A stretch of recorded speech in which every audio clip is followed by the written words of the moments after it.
We don't need no thought control. Teachers, leave them kids alone. Next on One Nation.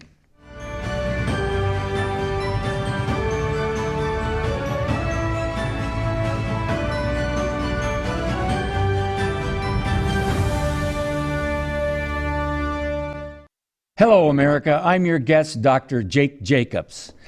I got to tell you something. I can still remember back in my college days, I went to the University of Brighton. Actually, I went to Arizona State, but I went to University of Brighton to study over there and actually do some teaching over there at a British high school in Brighton, England.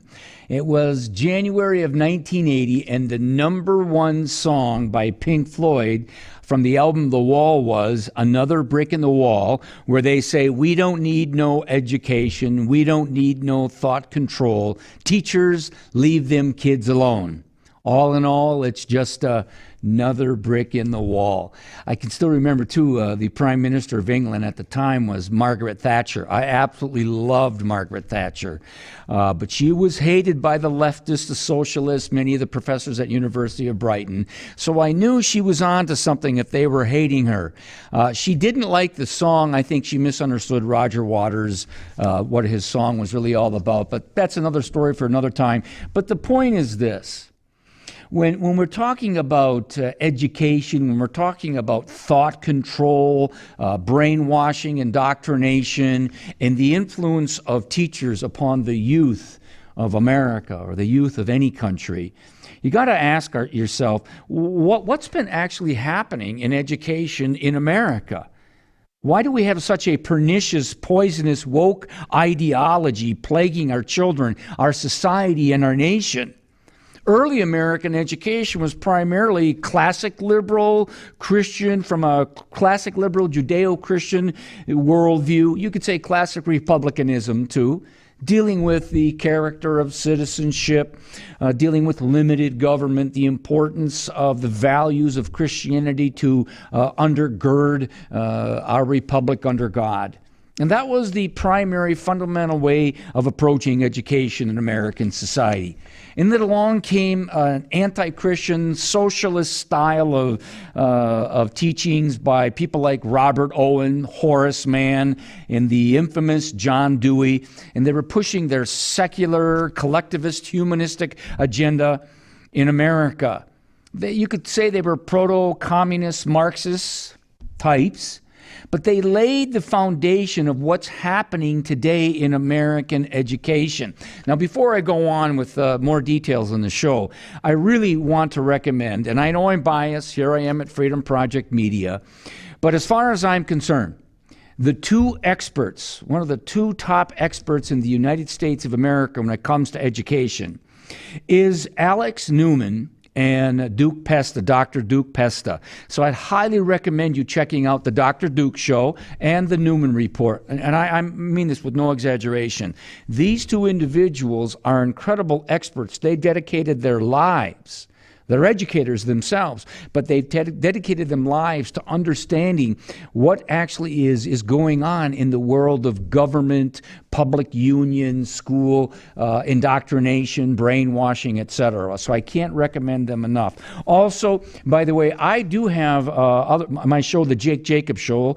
If you want to see some of my, my shows go an hour, hour and a half, where I go into much more detail about this very issue. You can go to the JakeJacobsShow.com, JakeJacobsShow.com, and you can see me on Facebook, where it's Dr. Jake Jacobs or the Jake Jacobs Show, or Jake Jacobs Show at Jake Jacobs 1776 at Twitter. So let's get into the meat of it.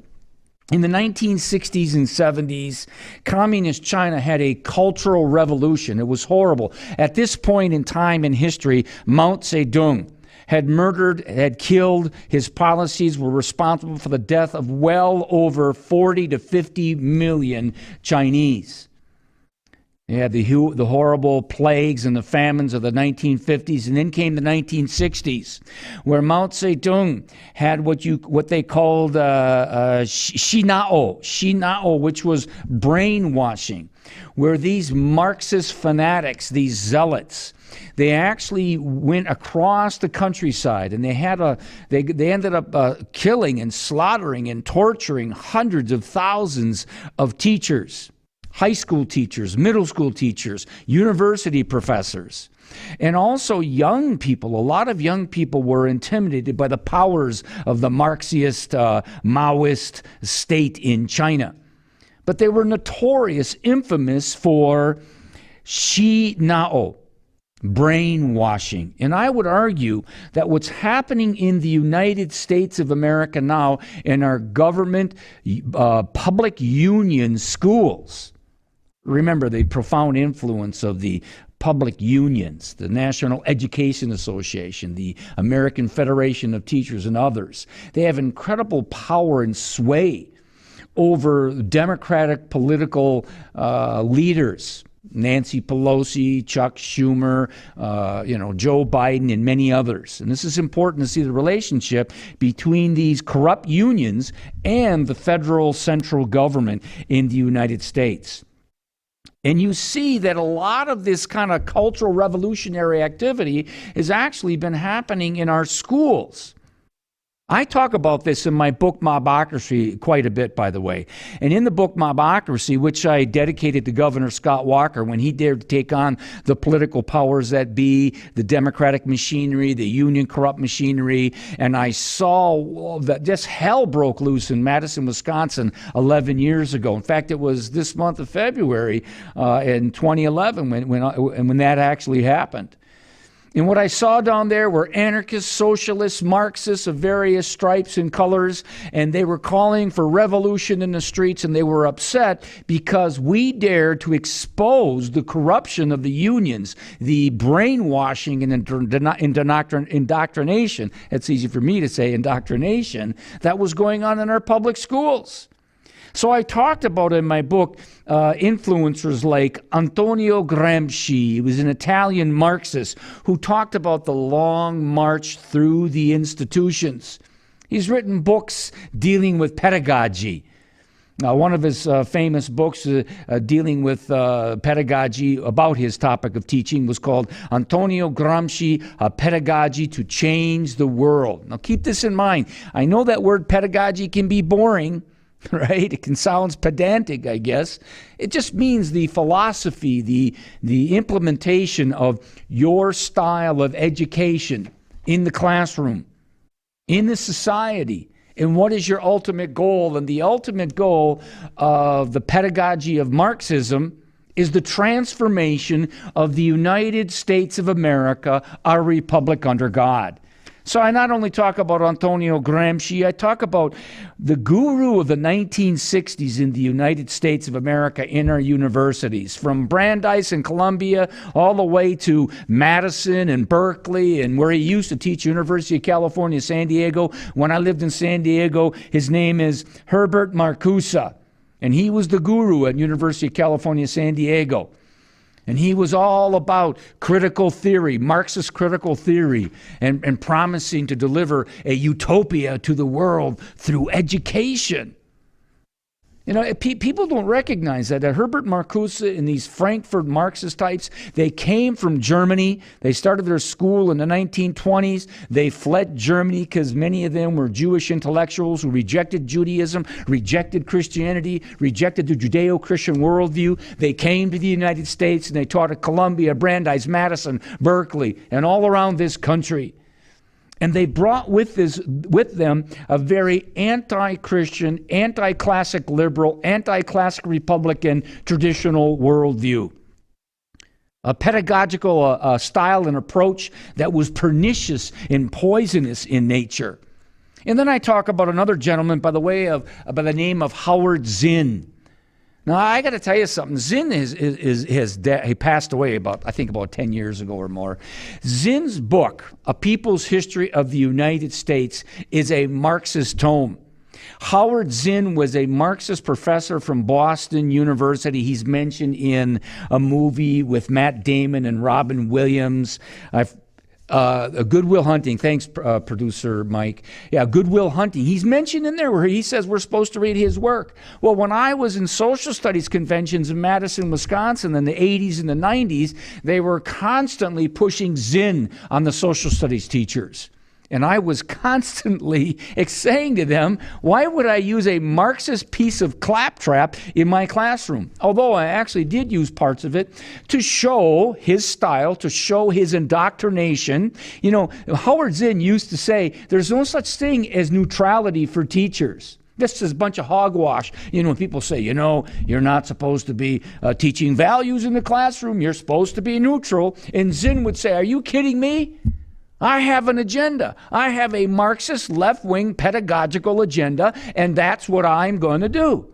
So they unabashedly have never said we're to believe in pluralism and the free exchange of ideas. They said, unabashedly, they were not to be neutral. They had a presuppositional worldview, educational worldview that was anti-Christian and pro-Marxist.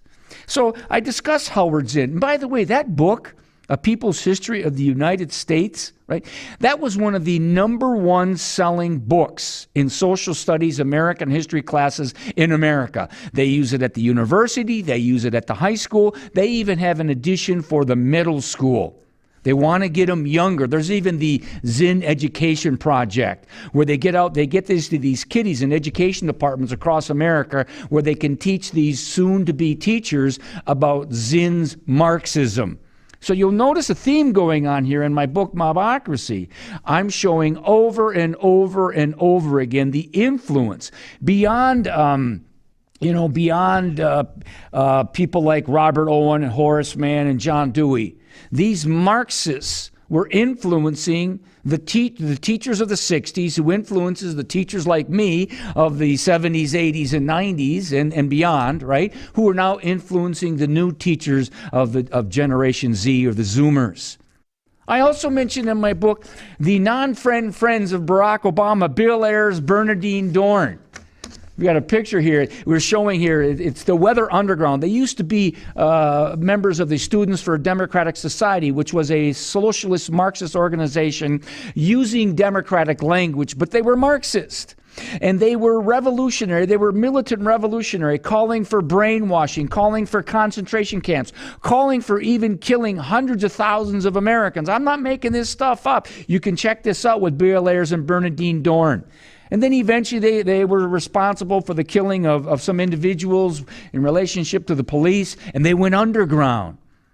But then they were students of Saul Alinsky. Remember the mentor of Hillary Clinton? She really did her thesis or dissertation on Saul Alinsky. So that was her mentor. That was Barack Obama's mentor, Saul Alinsky, who said what you need to do is you can't have a dictatorship of the proletariat where you militantly will have a revolution in the streets of America. You tried that, Bill Ayers, Bernardine Dohrn, and John Jacobs, and all the other radicals of Students for a Democratic Society. It didn't work. Come above ground. Go get yourself an EDD, a PhD.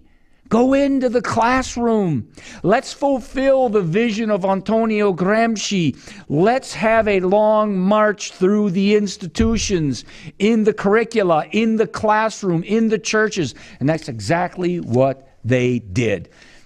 Bill Ayers, Bernardine Dohrn. In fact, if we go back to that picture, if I could show the audience there, Producer Mike, you'll see there are 3 individuals. Those are FBI pictures. The gentleman right next to Bernardine Dohrn in the middle, his name is Mark Rudd. He was part of Students for a Democratic Society in Columbia University. And he too, after he got out from the underground, went above ground, got his PhD, and became a professor at University of New Mexico. He might be professor emeritus now at University of New Mexico in Albuquerque. I'd have to look that one up. But the point is these radicals, these militant Marxists, became teachers. They were fulfilling the vision of Antonio Gramsci, fulfilling the vision of Herbert Marcuse, who proudly declared repressive tolerance. We are tolerant of all ideas except the ideas we disagree with. Christianity, traditionalism, classic liberalism, classic republicanism, and all those ideas of Friedrich Hayek and Milton Friedman, many others. Those ideas must be suppressed, destroyed. They should not have an opportunity to speak and be taught in classrooms. This is the nature of these leftist Marxist professors in our schools today. Now, a lot of these teachers that I expose in the book Mobocracy, they themselves, are older or have since passed away. But you still had people like Derek Bell. Derek Bell, the man behind critical race theory, was Barack Obama's professor at Harvard Law School. So in 1989, along with Kimberly Crenshaw, Derek Bell was the one who introduced critical race theory. Now, what you have going on here, people, is an amalgam of critical theory, which is Marxist, an amalgam of a lot of various socialistic Marxist viewpoints, pedagogies, philosophies, coming together to, in essence, create a profoundly destructive, critical analysis of American society. In essence, you don't talk about the good and the glorious in the United States of America, like the raising of the flag you can see behind me at Iwo Jima. You talk about the bad and the ugly. It goes back to 1619. It is systemic. It is institutionalized. It is perpetual. And so, people say that, critical race theory is only used at the law school level. Rubbish. Critical race theory has trickled down. Let's just steal a phrase from Barack Obama and Joe Biden, right? It has trickled down. It has poured down into the universities, into the high schools, middle schools, and elementary. You can call it political. You can call it critical theory, or critical race theory. You can call it neo-Marxism, liberal Marxism. You can call it many things, but the bottom line is it is critical against the United States of America and our constitutional federal republic under God Almighty. And all of these variations, from Gramsci, to Bill Ayers and Bernardine Dorn and Todd Gitlin and Mark Rudd and Derek Bell, they have all declared, we've won the textbooks. We've won the classrooms. We've won your children. They are ours. You do not have control. You do not have the blessing and respect of having your children for you from God Almighty. No, no, no. They are ours. They are the governments. They are the unions. They are the socialist Marxist professors in the classrooms. Teachers, leave those kids alone. Starting by the 1980s, you could see this Marxism was entrenched in our classrooms. I have with me, actually, I still have the magazine, U.S. News and World Report from January of 1982, Marxism in U.S. classrooms. In there, even then, now people, that was a long time ago. I had long hair. It was not gray, right? At that time, it was after Arizona State. I was going to Arizona College of the Bible, developing a biblical worldview. And that's when I realized, as I was sharpening my biblical worldview, I was recognizing and realizing the pernicious, poisonous nature of the pedagogy of these leftists that were getting established in our schools. And you know what really was the gentleman that really popularized this extreme leftist Marxist philosophy? His name was Paulo Freire. And please excuse my Portuguese. Pedagogy of the Oppressed.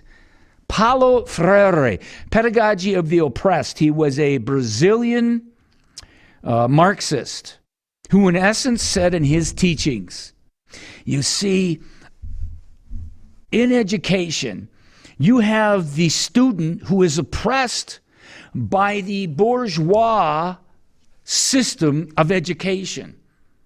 And these oppressors, these traditionalists, classic liberal, conservative, traditional parents or teachers, they're the oppressors, and they must be destroyed or eliminated, or exposed for what they are.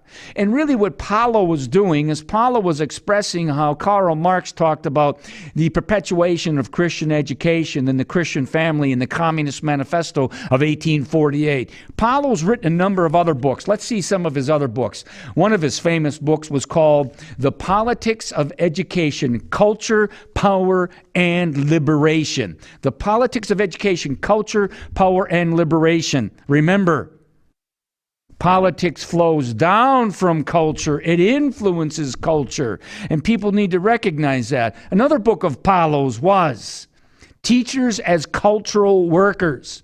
And this is something we need to recognize and understand.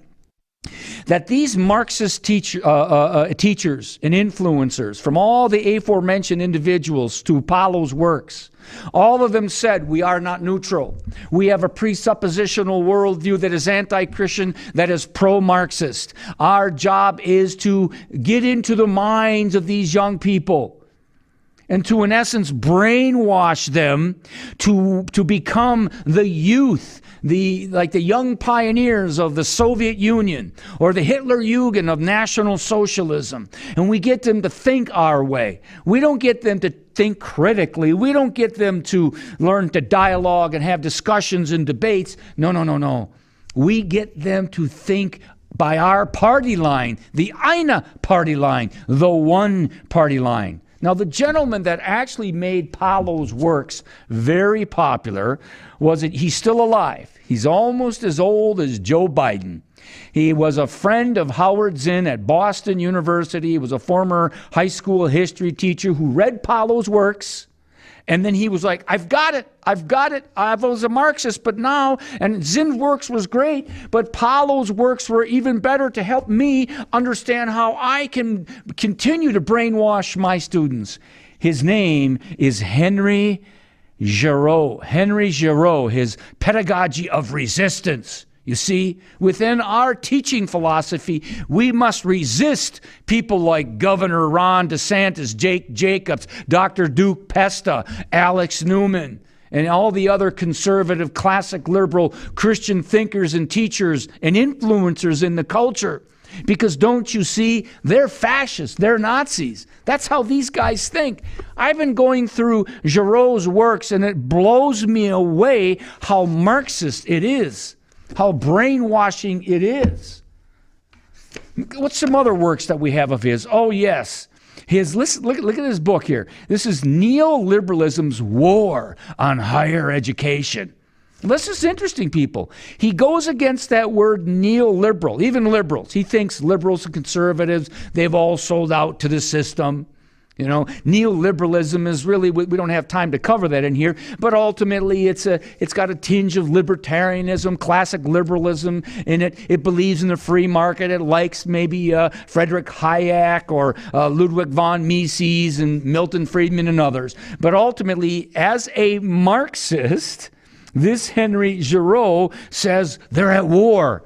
Well, what's happening is people like us are pulling back the Marxist curtain of the Wizard of Oz, the Wizard of Marxism and communism, and we're exposing them for what they're doing to our children. This is beyond indoctrination. This is brainwashing. And by the way, it's interesting too.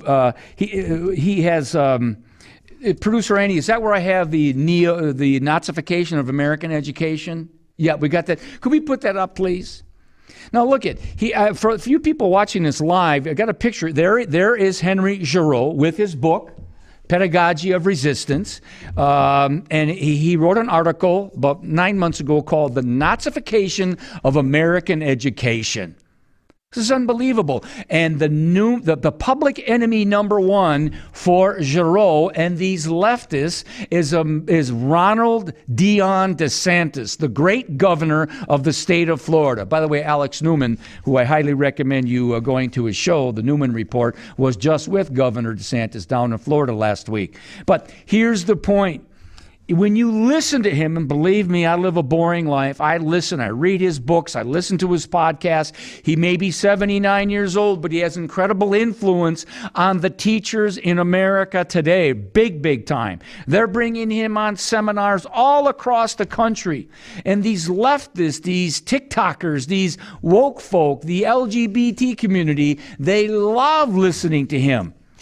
And by the way, it's interesting because some of his heroes are the people that were behind what I call the sexualization of education. This Henry Giraud calls everybody who disagrees with him a fascist. This goes back to a guy by the name of Wilhelm Reich. Wilhelm Reich wrote a book called The Mass Psychology of Fascism. That book came out in 1933. And in the book, he in essence says, those individuals who believe in family values, who believe in Christianity, who believe in traditionalism and classic liberalism, they're fascists. Now, you may think, Jake, this idea of fascism, it's only been around maybe 30, 40 years. No, it's heading towards 100 years. Leftists call anybody they disagree with fascist. And so therefore, one of the heroes of Giraud is not only Wilhelm Reich and Howard Zinn and Herbert Marcuse and Gramsci and Dewey, but Karl Marx. So I want you to listen to what he has to say in an interview from a few months ago. He's actually now interviewing with a teacher who's influencing a number of kids in American universities. Here goes. I think that what you see in the United States is a model of education developing that is basically a fascist model of education. I mean, I don't think there's any way else to put it. I mean, I wrote a piece recently called The Nazification of American Education. Mm-hmm. And if you look at the similarities, I mean, you can do it in a variety of historical contexts. You know, it's not just Hitler's Germany. But if you look at Nazi Germany and the educational programs that were being enacted there, they're not unlike what we see in the United States. The banning of books, a logic of disposability. Certain groups were seen as unfit for citizenship, and therefore their histories were erased. Teachers basically had to take loyalty oaths. People who were not considered, white Christian, who were not considered good Nazis, are now equated with teachers who are not considered good Christians, white Christians. And so the similarities are really quite shocking. People, this is just unbelievable. I would love to just have a whole show. In fact, at the JakeJacobShow.com, I'll have a whole couple of hours where I'm going to deconstruct the deconstructionist Marxist by the name of Henry Giraud. Because I don't have enough time on this show to tear apart him from limb to limb, part to part of his bizarre leftist ideas. These are the inverters and perverters of truth and reality.